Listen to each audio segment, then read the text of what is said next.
Estamos con Roberto Kant, de la Universidad Federal Fluminense.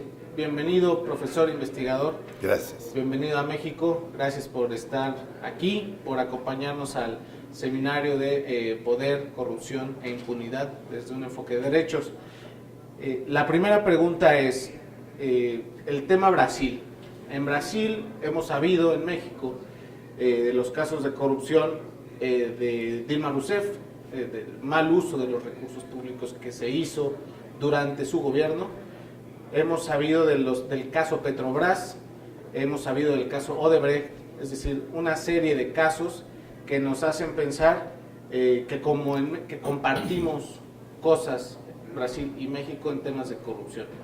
¿Cómo ha combatido Brasil la corrupción en estos tres casos en específico y cómo es la vivencia de cada día en este tema?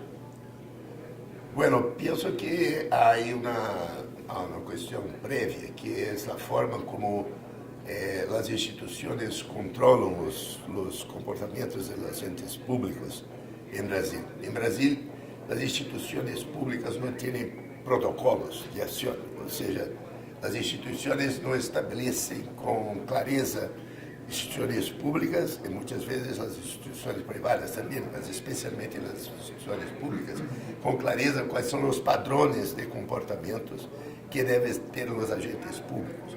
Porque son leyes muy abstratas que tienen que ser interpretadas para que se diga o que está certo, o que está errado na conduta dos agentes. Isso desperta nos agentes uma insegurança muito grande, inseguridade, porque não sabem se exatamente o que estão fazendo, como será interpretado posteriormente, quando houver e se houver alguma investigação sobre o caso. E isso desperta por parte dos agentes uma articulação corporativa, porque estamos todos sujeitos a uma fragilidade muito grande diante eventualmente da culpabilização que podem ser sometidos. Isso se opõe a um sistema que é mais conhecido quando se fala de corrupção, que é o sistema das maçãs podridas, o sistema de que há protocolos, todos sabem como devem agir, esses protocolos são uma segurança para os clientes, para os usuários das instituições e também para os agentes. Então, isso dá uma fragilidade muito grande em Brasil e uma ambiguidade da situação de erro. É erro, é má-fé, é corrupção. Então, moralmente, coisas ilícitas podem não ser imorais, porque são ilícitas porque não estão de acordo com a interpretação que se deu à lei, mas não é uma coisa que seja imoral. É diferente de um sistema que transforma as coisas ilícitas em as coisas imorais.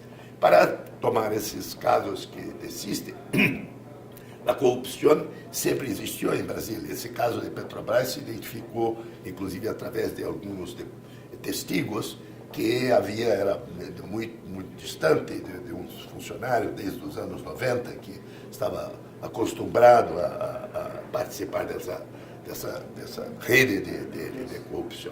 Então, é uma coisa um pouco que se considera institucionalizada. Não?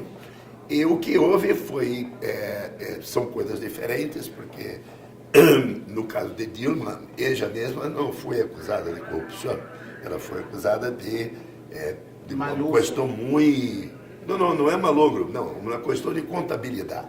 Uma questão de contabilidade pública muito sofisticada e muito difícil de compreensão para a população em geral, porque os bancos não poderiam emprestar, emprestaram, foi considerada uma manobra irregular, vamos dizer assim, mas não propriamente uma corrupção no sentido que se aproveitou desses recursos para fins que não eram, sim, nem que não eram fins públicos. Né? Então é muito diferente. Por isso ela foi impedida. Mas se principalmente me parece que a questão era mais política, de apoio político no Congresso, do que propriamente uma coisa de corrupção. E na Petrobras a coisa foi mais clara, porque havia efetivamente quantias depositadas em bancos, etc., que foram que demonstraram a situação de corrupção que havia entre esses agentes públicos, mas digo de novo, não apenas neste governo, mas em outros governos anteriores também. E também é muito interessante que durante a própria desenrolar desse procedimento de apuração dessas irregularidades, continuou a haver corrupção por parte de alguns dos funcionários. O que mostra, inclusive, a segurança, a impunidade baseada ou fundada nessa ambiguidade do que seria essa facilitação dos recursos de uma empresa pública, né, para empresas particulares. Então, o que chama a atenção em Brasília subitamente, é que tenha nascido uma articulação no sistema judicial e ministerial do Ministério Público e da Polícia Federal, que conseguiu descobrir o que é um mérito muito grande para o governo, que também não impediu que a polícia no Brasil, a Polícia Federal é subordinada, investigativa, é subordinada ao Ministério da Justiça e, portanto, ao Executivo, sendo que o Ministério Público era uma instituição autônoma e a magistratura também uma instituição autônoma. Então, a magistratura e o Ministério Público não estão subordinados ao Executivo, mas a Polícia Federal está. E o Ministério da Justiça não se impediu que as investigações fossem realizadas. Una investigación independiente. Sí, deixou que funcione. En Brasil, ¿cómo es la tradición que ustedes tienen en términos de corrupción o de combate a la corrupción, fomento a la transparencia y la rendición de cuentas? En México tenemos una tradición muy corta, 20 años tal vez, 15 o 17 años hablando de corrupción y de transparencia de manera pública. En Brasil, ¿cómo ha evolucionado esta discusión, este combate a la corrupción? Eu penso que a primeira discussão pública é muito forte. Sobre isso se inicia a partir da Constituição de 1988, com a independência que o Ministério Público adquiriu com essa Constituição. Então, surgem vários casos de corrupção de empresários e agentes públicos, especialmente no sul de Brasil, e havia um protagonismo muito grande do Ministério Público na condução desses processos. Esses processos vão culminar na chamada investigação do mensalão, que seria uma mensalidade paga pelo governo para que os deputados e senadores votassem a seu favor. E nesse momento é uma investigação que é conduzida pelo Supremo Tribunal Federal, que não tem condições de ser a instrução do processo.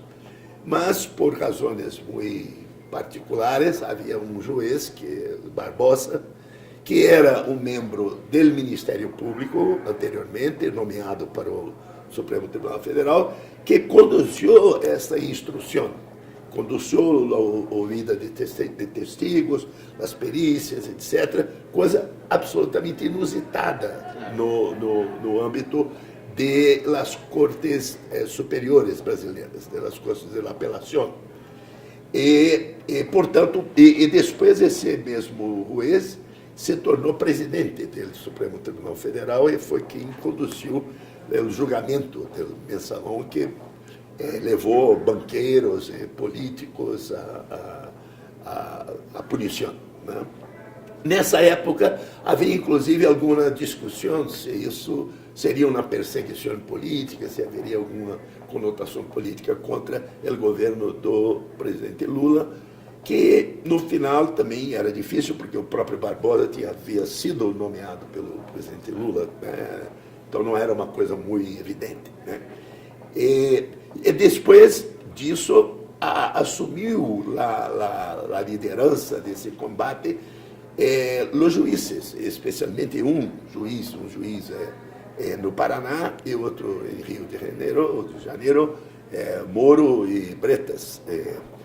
E isso é muito interessante porque a corporação da magistratura, que difere da corporação do Ministério Público, se encarregou de conduzir esses processos com muita rigidez. E se formou uma força-tarefa no Paraná, que é de onde vinha o Ruiz Moro, para articuladamente Polícia Federal, Ministério Público e juiz atuarem no combate a essa corrupção. Entretanto, todavia, fica sempre muito difícil, porque essas ações são muito pouco transparentes. Quer dizer, por que certas pessoas são acusadas, porque outras, que corresponde ao que dizia inicialmente, que essa forma de controle público dos agentes públicos é muito suspeitosa sobre todos. E quando se ataca algum, diz, bom, poderia ser eu, porque